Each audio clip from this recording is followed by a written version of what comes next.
வணக்கங்க. எல்லோரும் எப்படி இருக்கிறீங்க? நான் ரொம்ப நல்லாவே இருப்பீங்கன்னு நம்புகிறேன். கொஞ்ச நாளாக வீடியோ போடலன்னு சொல்லி நிறைய பேர் கேட்டுட்ருந்தீங்க. என்னால் டைம் கிடைக்கலைங்க. பொங்கல் டைமு கொஞ்சம் சீசன் டைமாக போச்சு. வேலை அதிகம், ஊருக்கெல்லாம் போயிட்டோம். அதனால் என்னால் வீடியோ போட முடியல. என்னை ஃபாலோ பண்ணாதவங்களாம் கண்டிப்பாக ஃபாலோ பண்ணிக்கோங்க. நான் போன மாதம் சொன்ன மாதிரி நான் ஒரு 10% நான் என்னோடய சம்பளத்துலேருந்து 10% வந்து நான் ஃபாலோவர்ஸ் உங்களுக்கு கொடுக்க போகிறதா சொல்லியிருந்தேன். அதனால் ஃபாலோ பண்ணாதீங்க, ஃபாலோ பண்ணிக்கங்க. பிப்ரவரி 1ஆந்தேதி 4 மணிக்கு ஃபாலோவர்ஸை ஸ்க்ரோல் பண்ணி அதில் ஒரு 10 பேர்த்துக்கு சின்ன அமௌண்ட்டு தான்.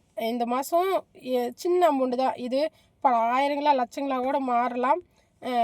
நீங்கள் வந்து எனக்கு நல்லா மோட்டிவேட் பண்ணுறீங்க. நீங்கள் என்னை ஊக்கப்படுத்துகிற இதில் எனக்கே ஒரு தெம்பு கிடைக்கிது. ஸோ நீங்கள் இந்த வீடியோ கண்டிப்பாக என்னை ஊக்கப்படுத்துகிற மாதிரி மெசேஜ் பண்ணுங்கள். அதே சமயம் எனக்கு ரொம்ப ஹாப்பியாக இருக்குது. ஏன்னா ஃபாலோவர்ஸ் எல்லாம் நிறையா வந்துட்டீங்க.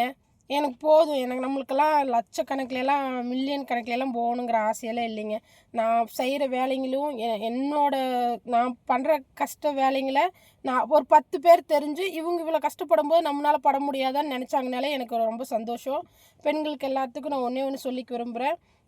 நம்மளால எல்லாமே முடியும். எனக்கு 2 ஆப்ரேஷன் பண்ணிட்டாங்க, 3 ஆப்ரேஷன் பண்ணியிருக்காங்க. என்னால் வெயிட் தூக்க முடியாது, என்னால் ஓட முடியாது, ஒடியார முடியாதுலாம் தயவு செஞ்சு நினைக்காதீங்க. ஏன்னா நான் சொல்கிறேன், எனக்கு 4 ஆப்ரேஷன் பண்ணியிருக்கு. நான் இன்றைக்கி 70 கிலோ 80 கிலோ வெயிட்டு தூக்குறேன்னா உங்களாலையும் கண்டிப்பாக முடியும். நம்ம எந்த அளவுக்கு ஹார்ட் ஒர்க் பண்ணுறோமோ அந்த அளவுக்கு தான் நம்மளால் அடுத்தடுத்த ஸ்டெப் போக முடியும். பணம் ரொம்ப முக்கியம். பணங்கிறது நம்ம பசங்களோட எதிர்காலம்.